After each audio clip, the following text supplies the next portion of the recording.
les infiltrés, tous ces gens qui portent des cols pastorales aujourd'hui, mais que Dieu n'a pas appelés, ils doivent abandonner.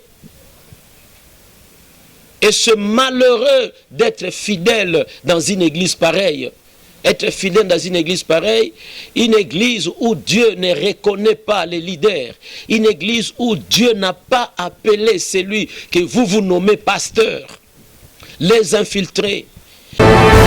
Pasteur sans appel, je parle de celui qui est devenu pasteur parce que son père a lui aussi c'est un pasteur, alors que Dieu ne l'a pas appelé. Et ceux qui sont devenus pasteurs parce qu'il a suivi une formation théologique. Ce n'est pas parce qu'on a suivi une formation théologique qu'on est pasteur. Je suis en train de parler des infiltrés. Et qui est celui que j'appelle infiltré? Le pasteur sans appel. Le pasteur qui est fabriqué, qui est forcé, parce que c'est un intellectuel, parce qu'il sait parler l'anglais, parce qu'il sait parler français. Les ministères, ce n'est pas les français. Les ministères, ce n'est pas l'anglais. Mais les ministères, c'est l'appel. Et qui est celui que j'appelle infiltré? Un féticheur, un magicien qui tient la Bible et qui fait des choses comme des pasteurs. Et on en a un peu partout aujourd'hui dans le monde. Écoutez mes bien-aimés, vous qui me suivez. Il y a des gens qui condamnent aujourd'hui les Congolais, soi-disant qu'au Congo, il y a les faux prophètes. Mais je voudrais vous dire que l'histoire des faux prophètes n'a pas commencé au Congo. L'histoire des faux prophètes a commencé depuis le temps de la Bible. Il y a encore une catégorie, comme je disais là, le féticheur, le magicien qui tiennent la Bible, qui font des choses comme des pasteurs. Il est là en train de louer une salle, ou encore il a acheté et il a bâti un temple. Mais il sait qu'il n'a pas Dieu. Si vous priez dans une pareille église, vous êtes dans le malheur. Parce que celui qui vous guide et celui qui vous dirige n'est pas reconnu par Dieu. C'est un féticheur, c'est un magicien. Et ce sont des gens difficiles. Ils sont en train de falsifier l'écriture. Ils sont en train de combattre les hommes que Dieu a établis. Et ils sont pleins de cérémonies. Et ne s'appuient que sur de l'eau. Ils ne s'appuient que sur l'huile. Ils ne s'appuient que sur les vêtements. Ils ne s'appuient que sur les symboles. Les féticheurs, les magiciens, les rosicruciens qui sont devenus pasteurs. Bien-aimés dans le Seigneur, vous qui avez l'habitude de nous suivre à la Voix Céleste, j'ai toujours dit que la Voix Céleste est dirigée par notre frère Alvin, nous donne des opportunités et deux occasions pour partager avec vous la parole de Dieu. Et nous bénissons le Seigneur qui par sa grâce nous a donné cette nouvelle année. Et là vous savez que nous avons traversé avec vous le premier mois. Et le premier mois de l'année, c'était le mois de janvier. Et par sa grâce, nous nous retrouvons au mois de février. Que son nom soit béni. Et nous voulons faire la suite du message que nous avons introduit la fois passée. On était en train de parler sur les différentes catégories de serviteurs de Dieu ou les différentes catégories de pasteurs. Nous étions dans Ézéchiel chapitre 34. Je disais ce jour-là que les textes étaient longs et j'ai demandé à chacun de vous de continuer la lecture chez lui à la maison. Et ce jour-là, j'avais lu du verset 1er jusqu'au 3e. Et aujourd'hui, je vais essayer de lire le verset 4, donc Ézéchiel chapitre 34. Le message concerne presque tous les chapitres, mais nous lisons quelques versets. Et la Bible dit dans Ézéchiel chapitre 34, verset 4, la Bible dit ceci: vous n'avez pas fortifié celle qui était faible, guéri celle qui était malade, pansé celle qui était blessée. Vous n'avez pas ramené celle qui s'est égarée, cherché celle qui était perdue, mais vous les avez dominés avec violence et avec dureté. Je disais ce jour-là que dans Ézéchiel chapitre 34, Dieu est en train de parler, Dieu s'adresse aux pasteurs d'Israël. Et les pasteurs d'Israël, il s'agit de rois, là il s'agit de rois, il s'agit de prophètes et de sacrificateurs. Dieu était là, par la bouche du prophète Ézéchiel, en train d'attirer l'attention de ses serviteurs. Ces serviteurs qui avaient abandonné ces brebis, c'est-à-dire qu'ils ne conduisaient pas les brebis comme Dieu les voulait. Ils ne conduisaient pas les brebis comme Dieu l'attendait. Alors Dieu est dans les regrets. Il était là en train de reprocher ses serviteurs pour dire qu'il y a des mes brebis qui étaient devenus faibles. Il a fallu que les pasteurs les fortifient. Mais c'est ce que le pasteur, le berger d'Israël n'avait pas fait. Dieu dit que vous n'avez pas même guéri celles qui étaient malades, soigné celles qui étaient blessées. Mais vous avez bien voulu dominer sur eux. Je pense, comme j'avais dit autrefois, que lorsque nous sommes dans les ministères, nous ne sommes pas des vedettes, mais nous sommes des serviteurs. Des serviteurs que Dieu a établis. Nous devons gérer à sa place, diriger à sa place, enseigner à sa place. Donc nous les représentons. Comme je disais encore autrefois, que dans la Bible, il y a deux sortes de bergers. Il y a le berger qu'on appelle le berger Adonai. Le berger Adonai, il s'agit de Dieu lui-même. Berger Adonai. Il s'agit de Dieu lui-même. Et là, vous pouvez vous référer au psaume chapitre 23, où David dit, l'Éternel est mon berger.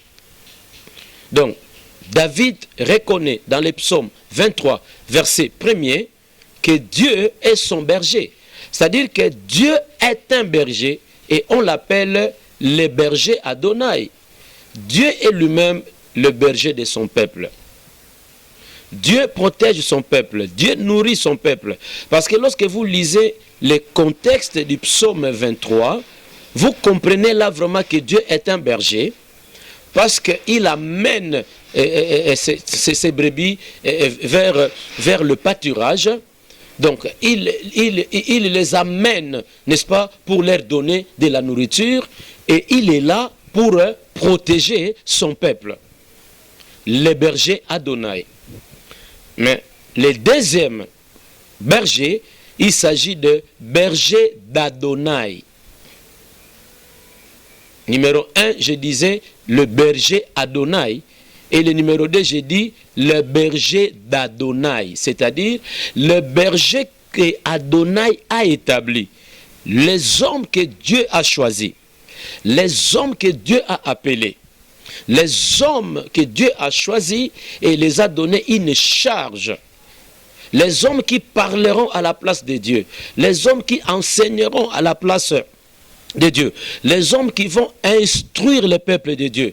Les hommes qui vont préparer le peuple de Dieu. Les hommes qui connaissent la loi. Les hommes qui connaissent l'écriture et qui sont là, n'est-ce pas, pour l'expliquer, pour l'interpréter au peuple de Dieu. Et c'est dans cet esprit-là que Dieu est en train de parler dans Ézéchiel chapitre 34, où il est en train de reprocher son peuple, de reprocher ses serviteurs.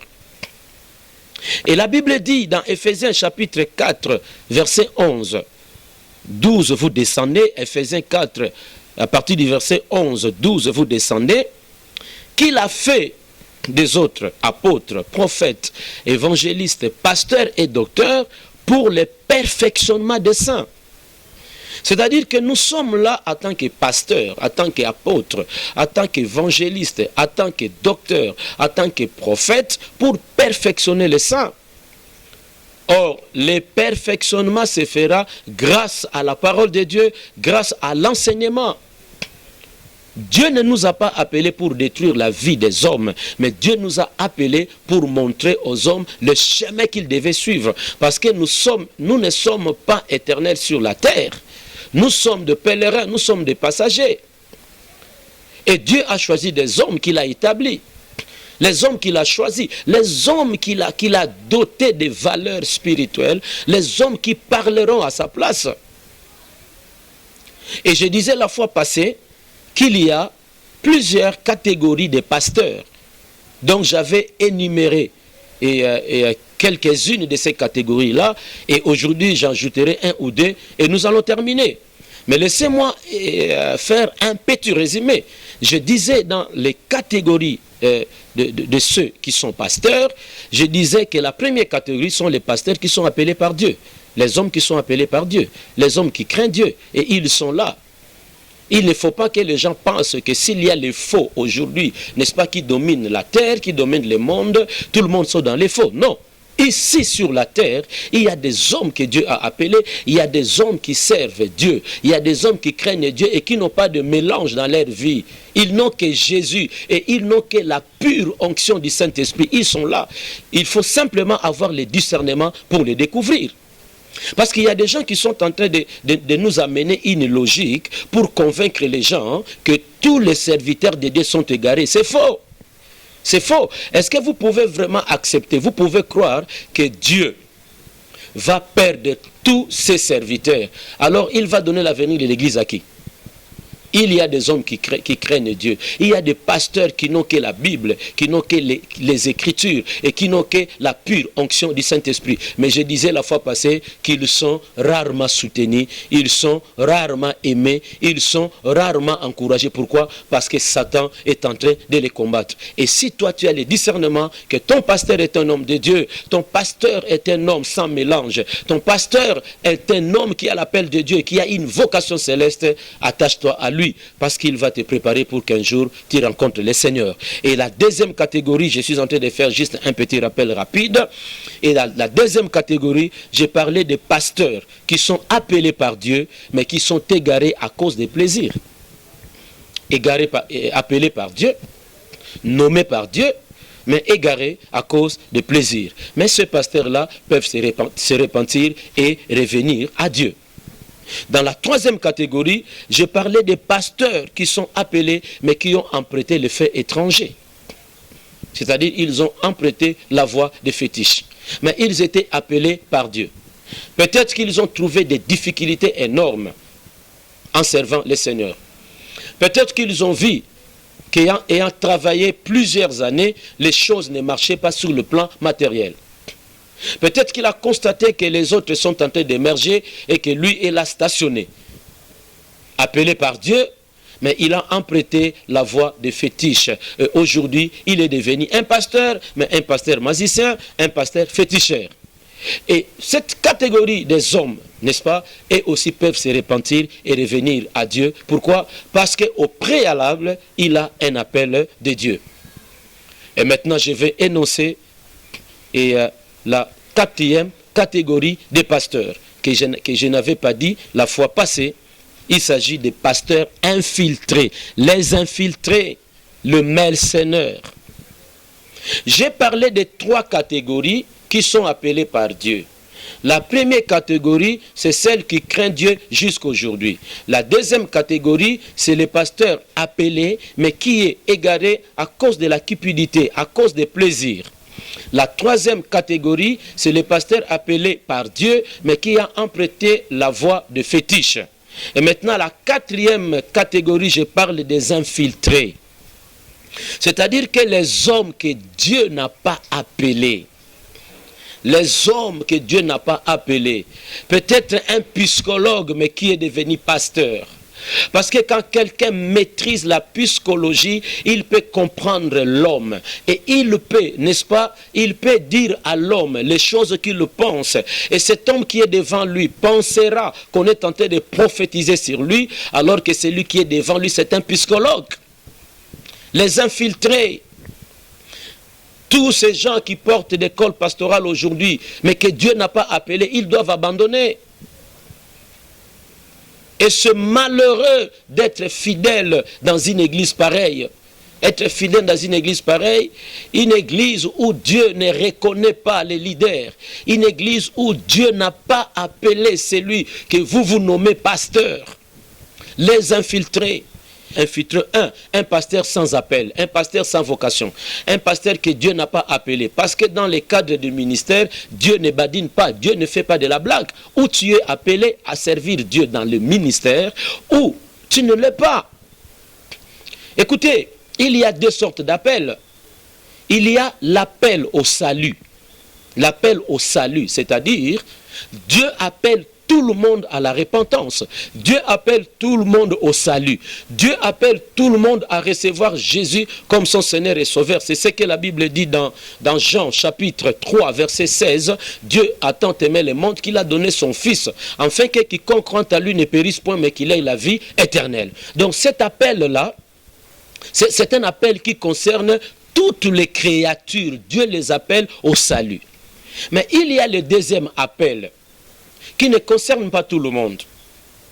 Nous avons tous répondu à l'appel au salut et Dieu a appelé encore les autres au ministère. C'est-à-dire, avant que tu sois appelé au ministère, Dieu doit d'abord t'appeler au salut. C'est-à-dire que tu dois d'abord te repentir, tu dois d'abord croire en Jésus, tu deviens un enfant de Dieu, né de nouveau, tu crains Dieu, et dans ces lots de personnes, Dieu a choisi les autres, les a nommés apôtres, prophètes, évangélistes, pasteurs et docteurs. Ceux-là ont la responsabilité d'enseigner les autres. Et là, il y a des gens qui n'ont pas reçu cet appel au ministère. Peut-être qu'ils sont appelés au salut, mais Dieu ne les a pas appelés. Dieu ne les a pas dotés de ce pouvoir-là de la direction. Dieu ne les a pas appelés au ministère apostolique, au ministère prophétique, au ministère évangélique, au ministère pastoral. Dieu ne les a pas appelés au ministère du docteur. Ils sont des infiltrés. Ils sont sans appel. Et lorsque tu es membre dans une église pareille, tu dois quitter. Lorsque tu es membre dans une église pareille, tu dois quitter. Pourquoi tu dois quitter? Parce que l'homme qui te dirige là n'est pas reconnu par Dieu. L'homme qui te dirige là n'a pas mandat de te diriger. Il n'a pas mandat de te diriger. Les infiltrés. Les gens qui sont pasteurs, parce qu'ils sont nés aussi d'un couple pastoral. Non. Tous mes enfants ne sont pas forcément appelés au ministère. Mais si Dieu appelait mon fils dans le ministère, il donne le preuve, mon fils va servir le Seigneur. Mais je ne peux pas fabriquer mon fils. Je ne peux pas forcer mon fils à devenir pasteur comme moi. Non. Je vais risquer de le tuer. Et lorsque un fils est forcé, n'est-ce pas, au ministère, et si c'est un fils intelligent, il va forcer et il va le faire. Il est à la place où Dieu ne l'a pas établi, mais c'est la mort. Et là, il est infiltré. Parce que lorsqu'on n'a pas un appel de Dieu dans le ministère, alors qu'on s'autoproclame pasteur, prophète, évangéliste, prophète et docteur, on est un infiltré. Parce que les ministères ont comme soubassement l'appel d'abord. L'appel d'abord. Je parle de pasteur sans appel, je parle de celui qui est devenu pasteur, parce que son père, à lui aussi, c'est un pasteur, alors que Dieu ne l'a pas appelé. Et ceux qui sont devenus pasteurs parce qu'il a suivi une formation théologique. Ce n'est pas parce qu'on a suivi une formation théologique qu'on est pasteur. Et là, je voudrais, n'est-ce pas, vous éclaircir que moi, je ne suis pas contre la formation théologique, parce que tel que je suis là, je suis initiateur d'un institut supérieur de théologie pratique. Je suis directeur d'une école supérieure théologique. Et dans cette ville de Kinshasa, parce que là nous sommes dans la République démocratique du Congo, et par la grâce de Dieu, nous avons formé près de 400 pasteurs, parce que nous avons une école qui fonctionne jusqu'à aujourd'hui là. Et d'ailleurs, avant cette émission, je venais d'enseigner aux pasteurs. C'est-à-dire que je ne suis pas contre la formation théologique, hein, mais je dis qu'on ne devient pas pasteur parce qu'on a fait la théologie. On devient pasteur parce qu'on a l'appel de Dieu.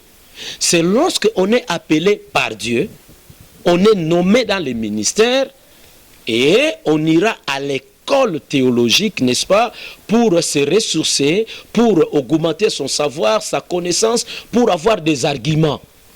Mais si on n'a pas un appel, on fait simplement la formation théologique et on devient pasteur, on est un infiltré. Parce que Dieu ne vous reconnaît pas.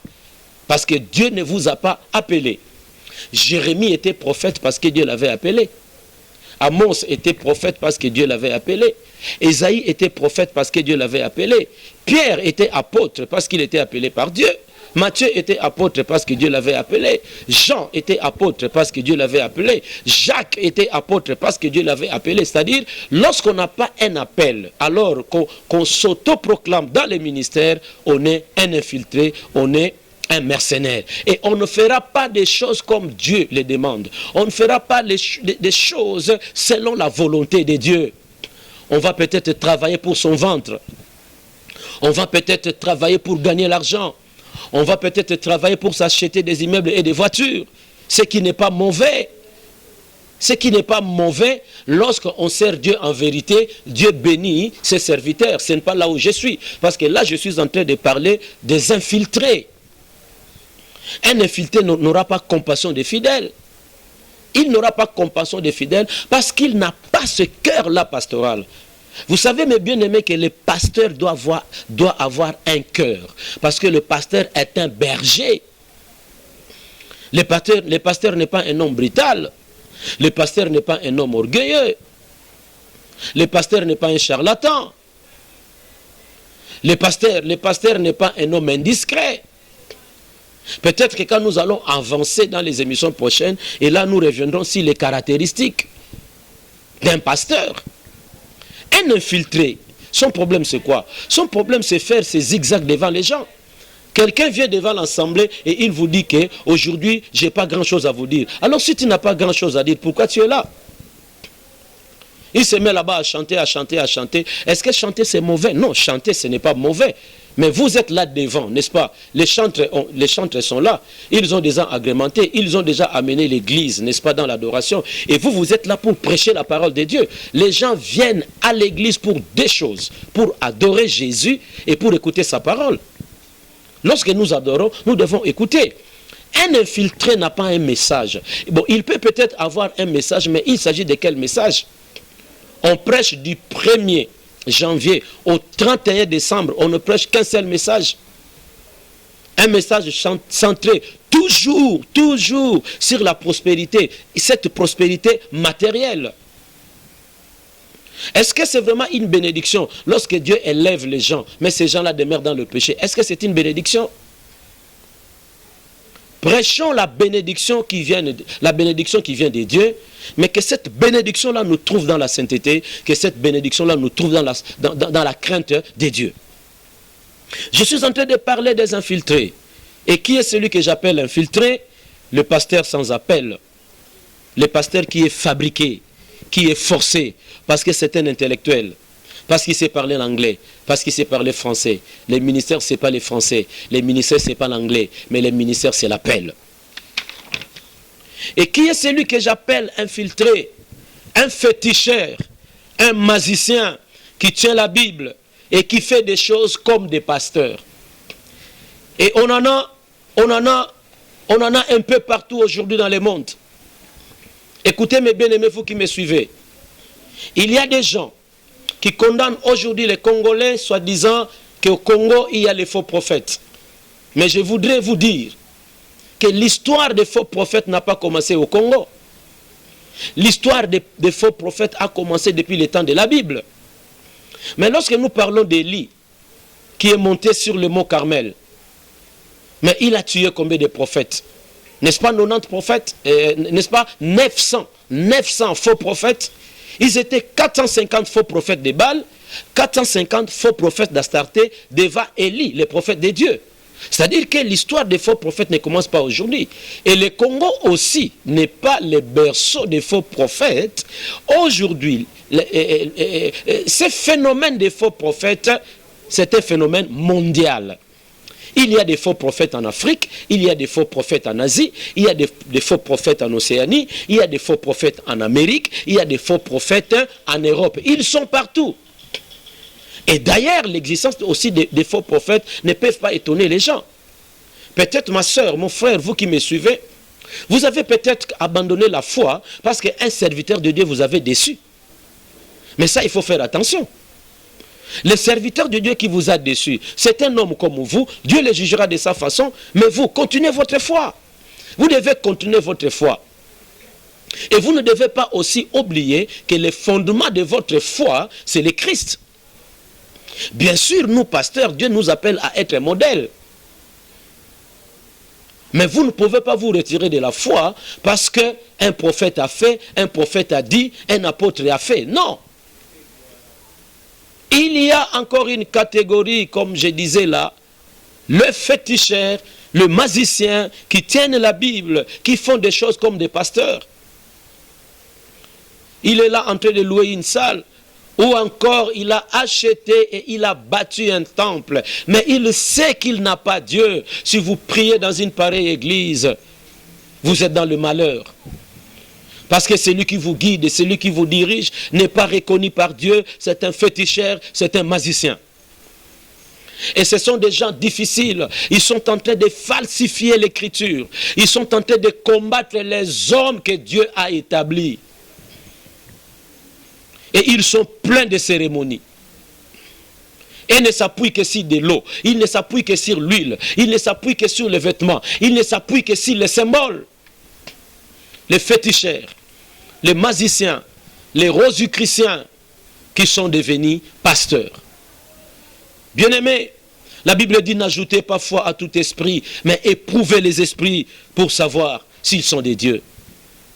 Et une autre catégorie, comme je disais au début, un psychologue. Les psychologues courageux maîtrisaient la psychologie. Il a très bien maîtrisé la psychologie. Et quand il vous parle, c'est comme s'il vous donne, il prophétise, c'est comme s'il vous donne des paroles de connaissance, alors qu'il est en train de faire les jets d'esprit. Il est en train de vous poser des questions quand vous répondez. Et parce que c'est un psychologue, il va formuler des choses comme des prophéties, comme des paroles de connaissance. Peut-être il vous dit aussi quelque chose que vous avouez, que vous approuvez, et vous pensez être devant un prophète, alors que vous êtes devant un psychologue. Un psychologue, et peut-être aussi un païen qui ne connaît pas Dieu, mais qui est en train de jouer avec les esprits des enfants de Dieu au nom du ministère. Et si vous priez dans une église qui est dirigée par un psychologue, au lieu d'être dirigée par un serviteur de Dieu, vous pouvez quitter. Changer d'église. Priez que Dieu vous oriente. Comme je le disais au début, il y a des hommes que Dieu a établis dans ce monde. Dans ton quartier là, dans la nation que tu vis, dans la ville que tu habites là, il y a des hommes appelés par Dieu. Il faut simplement avoir le discernement. Peut-être que ces hommes-là ne sont pas frappants, peut-être qu'ils ne sont pas attirants, mais ils sont des hommes appelés, établis par Dieu pour votre bénédiction. Les hommes, les infiltrés, les gens qui ne sont pas reconnus par Dieu. Et quand on dit faux prophète, qu'est-ce que cela signifie un faux prophète? Faux prophète ou faux serviteur de Dieu?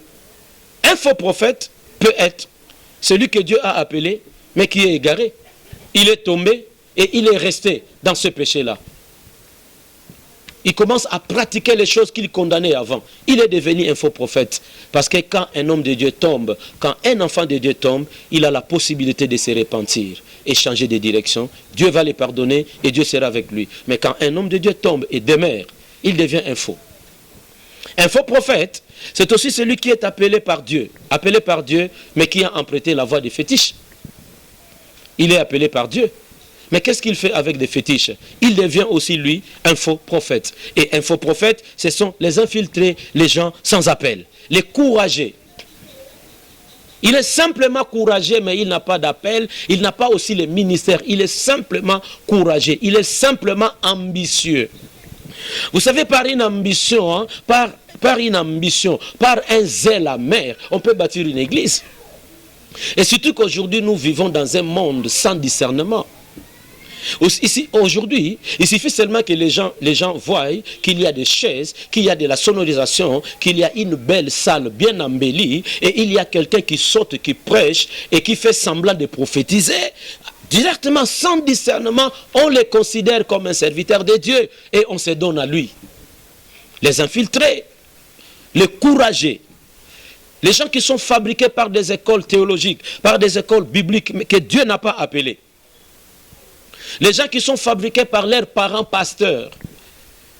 Le pasteur force sa femme, il force ses enfants à faire les ministères comme lui.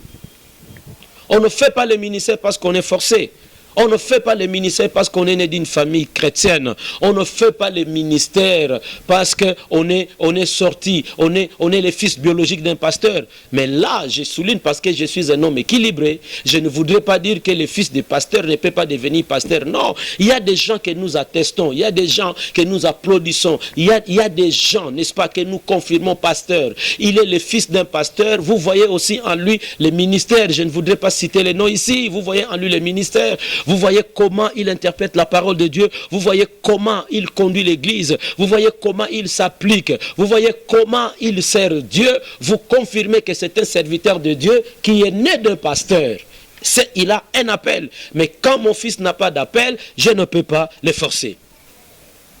Mais bien aimé dans le Seigneur, avec cette histoire des faux prophètes, il y a peu de gens qui croient au pasteur aujourd'hui. Il y a peu de gens qui croient au pasteur aujourd'hui. Il y a des gens, n'est-ce pas, qui sont retournés de l'autre côté, à l'église catholique. Il y a des gens qui ne font pas confiance au pasteur. Il y a des hommes qui ont interdit à leurs femmes de prier. Pourquoi?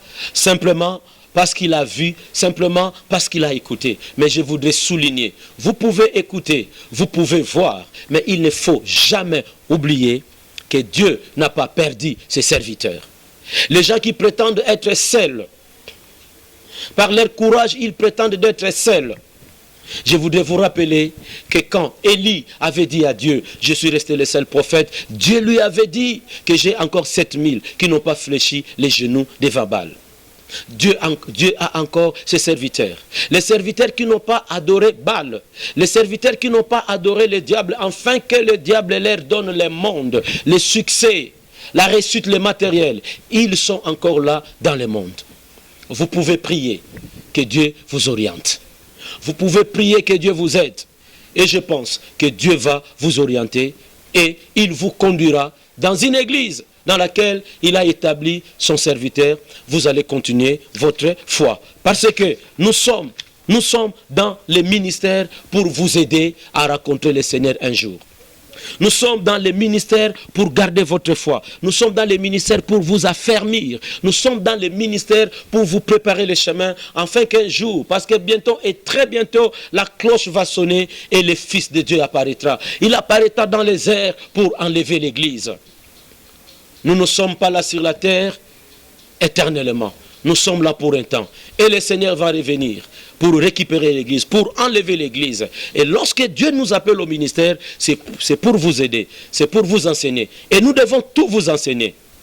Nous devons vous enseigner sur les offrandes, comment donner à Dieu. Nous devons aussi vous enseigner sur la prospérité, si vous voulez prospérer. Nous devons aussi vous enseigner sur la sanctification, sur l'obéissance, sur la crainte de Dieu. Parce que la Bible n'a pas seulement un seul message. Ce n'est pas par un seul message, n'est-ce pas, qu'on peut être un bon chrétien, qu'on peut avoir une foi fondée, une foi solide. Mais bien aimés dans le Seigneur, c'est ce que j'avais aujourd'hui pour n'est-ce pas, c'est ce que j'avais aujourd'hui, c'était la continuité du message que nous avons commencé la fois passée sur les catégories de serviteurs de Dieu. Que le Seigneur vous bénisse, mais qu'il vous donne le discernement de comprendre les faux et les vrais. Et Jésus a donné une parabole, la parabole de bleu et de l'ivraie. Il a dit que quelqu'un a semé dans son champ le bleu, mais pendant que les gens dormaient, son ennemi vint, il sema des livrées. Le bleu et l'ivraie, c'est deux semences. C'est la semence de Dieu, le bleu qui est la semence de Dieu, et l'ivraie qui est la semence du diable. Qu'est-ce que la Bible dit? quelqu'un est venu dire au propriétaire du champ, il lui a supplié, n'est-ce pas, d'enlever l'ivraie. Et le propriétaire du champ a dit, parce que c'est vraiment attaché, parce que l'ivraie est vraiment attaché au bleu, il a dit que non. Laissez-les croître ensemble. Voilà ce que je veux que tu retiennes. Voilà ce que je veux que vous reteniez. C'est que Jésus a dit, laissez-les croître ensemble. C'est-à-dire que le bleu croisse, que l'ivraie aussi croisse. En d'autres termes, laissez les vrais serviteurs de Dieu travailler. Laissez aussi les faux prophètes travailler. Au temps de la moisson, a dit Jésus, je rassemblerai le bleu et j'en rassemblerai aussi l'ivraie, mais l'ivraie sera rassemblée pour être brûlée au feu. À partir de cette parabole, vous pouvez comprendre beaucoup de choses, ma sœur. Vous pouvez comprendre beaucoup de choses, mon frère. Laissez-les croître ensemble. C'est la réponse qu'avait donnée le propriétaire du champ. Parce qu'on lui avait proposé, n'est-ce pas, de couper l'ivraie, mais il a dit que non, l'ivraie est vraiment attachée. Il y a des hommes que Dieu gardera toujours longtemps sur la terre, bien qu'ils sont des faux prophètes, parce que les gens les connaissent, ces serviteurs de Dieu. Peut-être que les gens les suivent de loin, allais-je dire. Peut-être qu'il y a quelqu'un qui les suit même sur les médias, qui est converti à partir de ce qu'il lui a enseigné. Et Dieu va garder une personne pareille, c'est l'ivraie. Mais le temps de la moisson viendra où chacun de nous aura sa récompense. Ne vous en faites pas. Et même si nous nous mettons à prier, que Dieu arrive, n'est-ce pas, à écarter les faux prophètes sur la terre, ça sera impossible. Parce qu'ils sont aussi là pour accomplir la prophétie.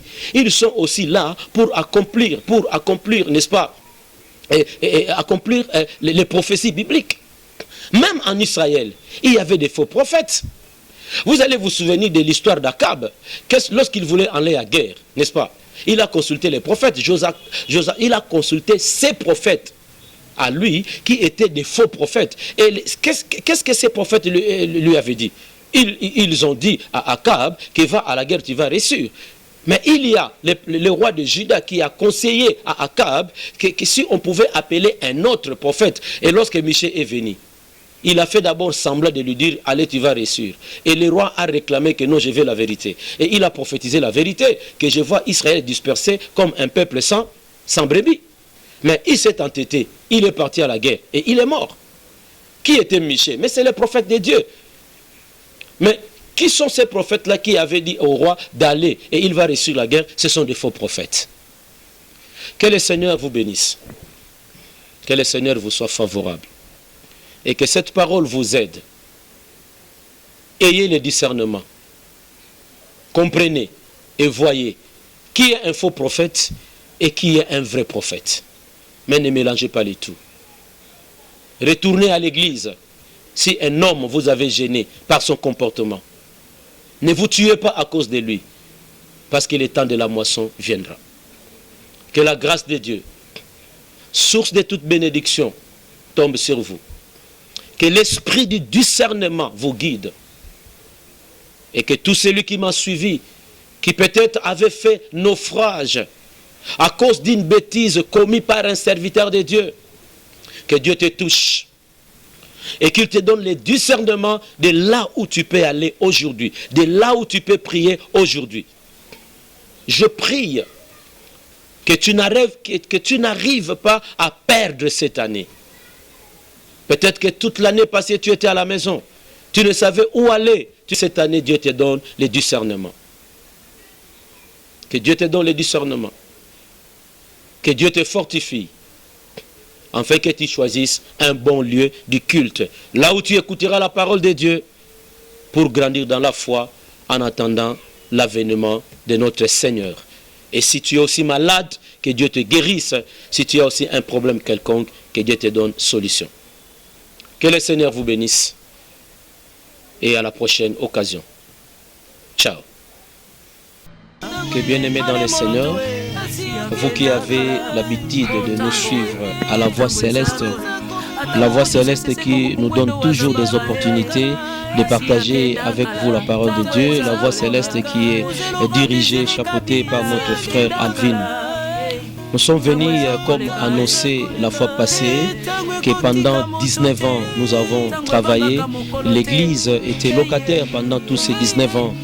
Et par les différentes contributions des enfants de Dieu, selon les appels que nous avions lancés, Dieu nous a aidés.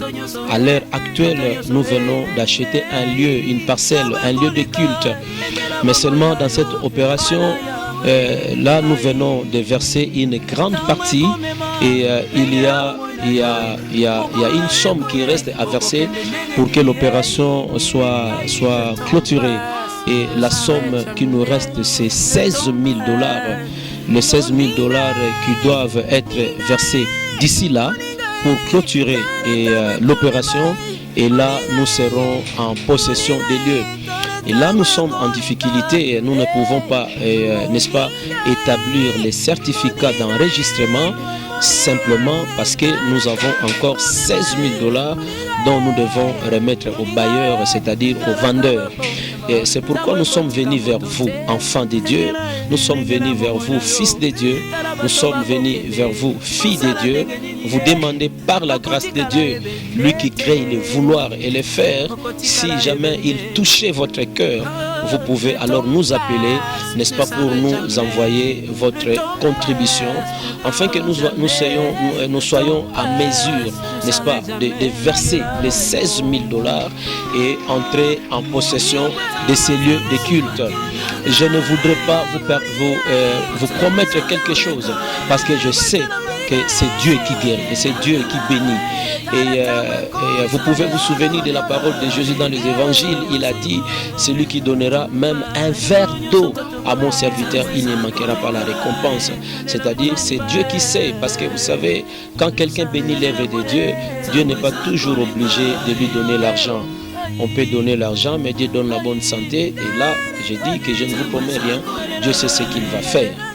Vous pouvez nous appeler par la grâce de Dieu dans les 099 99 encore 29 538. Je vais me répéter, 099 99 encore 29 538. Et d'ailleurs, le numéro est affiché sur le bas de vos petits écrans.